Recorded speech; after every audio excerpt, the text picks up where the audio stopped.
Mana biz hozirgina Respublika bosh prokuraturasini ixtisoslashgan muzeyni faoliyati bilan tanishib chiqdik.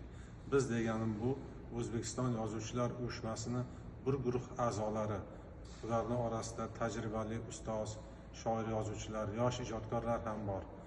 Bu uyushma a'zolari uyushmani o'zida, boshqa ijodiy tashkilotlarda mehnat qilishadi va bugungi kunda butun mamlakatimizda amalga oshirilayotgan mustaqillikni mustahkamlash, mustaqillik g'oyasini tushunish, mustaqillik g'oyasini targ'ib qilish, ommani, odamlarni, ayniqsa yoshlarni ongi qalbiga yetkazish bilan shug'ullanayotgan ijodkorlar deb aytish mumkin. Mana shunday ijodkorlar ham bugun Bosh prokuratura muzeyini ayniqsa podval qismida, ayniqsa o'tgan asrni, 20-asrni boshlaridan boshlab, 19-asrning oxirlaridan boshlab bizni xalqimiz, yurtimiz mana shu ona zaminimizda huquq bilan bog'liq, mustaqillikka intilish bilan bog'liq, ozodlikka, erkka intilish bilan bog'liq harakatlar, orzular, intilishlarni qanchalik amalga oshgani yoki qanchalik amalga oshirila olmaganligini biz hayotiy bir misollarda, ash'oriy dalillarda, hujjatlarda ko'zimiz bilan ko'rdik va bu hammamizni qalbimizga ayniqsa juda qattiq ta'sir qildi.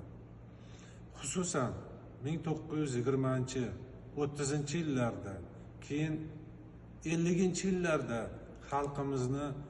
xalqimizga qarshi, jumladan xususan shu katta vatanimizni, katta mamlakatimizni, respublikamizni o'ziga xos katta bir yo'nalishi, tizimi bo'lgan huquq prokuratura tizimi bilan bog'liq faoliyatda amalga oshirilgan qatag'onliklarni ko'zimiz bilan ko'rdik. Shu o'rinda davlatimiz rahbarini uzoqni ko'zlab aytgan gaplari, qo'ygan vazifalari, topshiriqlari naqadar to'g'ri va hayotiy ekanligiga yana bir karra ishonch hosil qildik. Unda aytilgan ediki, qatag'onga uchragan faqat ijodkorlar, madaniyat, san'at, adabiyot vakillari emas, balki qatag'onga uchraganlar orasida huquq, kerak bo'lsa qishloq xo'jaligi dehqonlar, tibbiyot xodimlari, o'qituvchilar, umuman jamiyat hayotini barcha sohalarida faoliyat olib borgan ajdodlarimiz, ota bobolarimiz, onalarimiz, opalarimiz shunday qatag'onga uchragan judayam qattiq sho'r taqdirni boshlaridan kechirganlar. Qarang, ota bobolarimizni ko'rgan kuni naqadar og'ir bo'lgan, onalarimizni, ajdodlarimizni ko'rgan kunlari naqadar og'ir bo'lgan.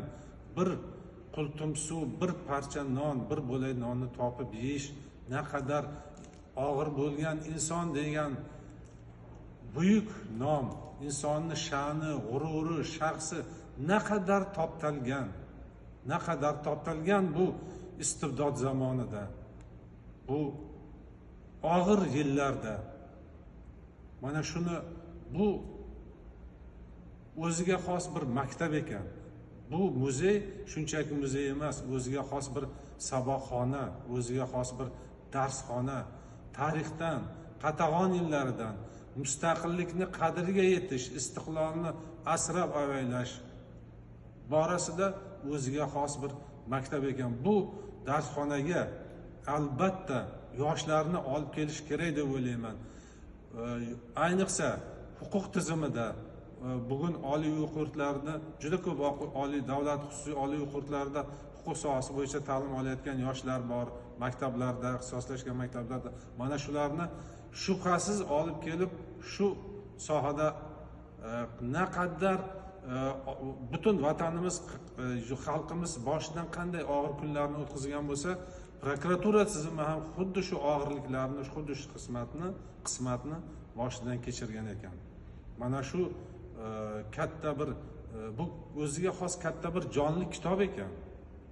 Mana shu kitobni shubhasiz shu sohani kelajakda mutaxassis bo'lishni rejalashtirgan yoshlar kelib ko'zi bilan ko'rishi, qalbi bilan ta'sirlanishi kerak deb o'ylayman. Bugun biz ijodkorlarga, O'zbekiston yoshlar uyushmasining a'zolariga mana shunday imkoniyatni yaratib bergan Bosh prokuratura rahbariyatiga, xodimlariga, mas'ullariga, muzey mas'ullariga, xodimlariga tashrif buyurgan jamoamiz nomidan chuqur minnatdorchilik bildiraman.